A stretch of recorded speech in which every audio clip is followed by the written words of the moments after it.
Si vous êtes nouveau sur la chaîne, n'oubliez pas de vous abonner et de liker la vidéo. On commence.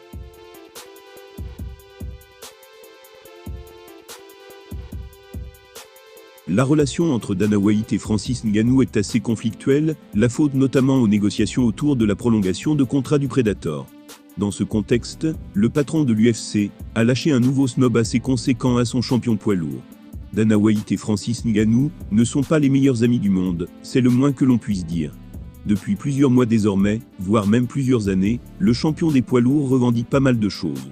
Il a par exemple ouvertement dévoilé que la fédération ne paye pas assez les combattants et procède selon un système qui se rapproche plus de l'exploitation qu'autre chose. Autre preuve des tensions qui existent entre les deux vedettes, le grand patron de l'organisation a refusé de monter dans l'octogone après la dernière victoire du Predator. Il avait plutôt laissé son adjoint lui accrocher la ceinture des poids lourds autour de la taille. C'est assez subtil, mais ça en dit long sur la nature conflictuelle de leur relation aujourd'hui.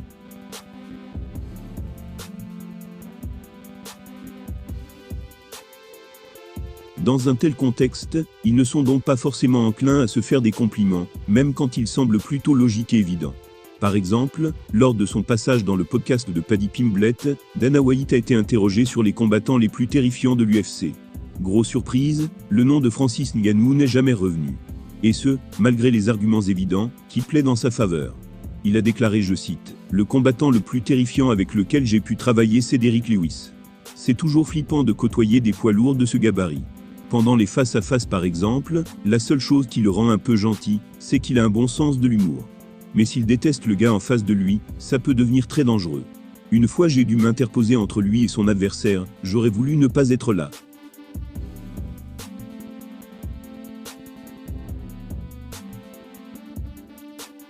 Sinon il y a aussi Jon Jones, qui est dans le même état d'esprit que Lewis.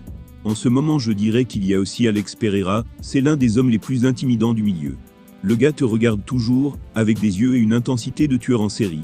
Sans réfléchir, je pense vraiment que ces trois gars-là sont les combattants les plus terrifiants à l'UFC. Pour Dana, les trois combattants les plus intimidants de l'UFC sont Derrick Lewis, Jon Jones et le champion des poids moyens Alex Pereira. Et non pas Francis Ngannou, qui a pourtant à son palmarès les KO les plus glaçants de l'histoire. Difficile de savoir sur quels critères le patron se base, mais il ne pouvait sans doute pas faire de compliments au Predator. Francis Ngannou n'est pas considéré comme terrifiant par son grand patron, alors même qu'il peut éteindre n'importe quel combattant en un seul coup. Il devra donc prouver à son retour dans la cage qu'il n'a rien à envier à un Derrick Lewis.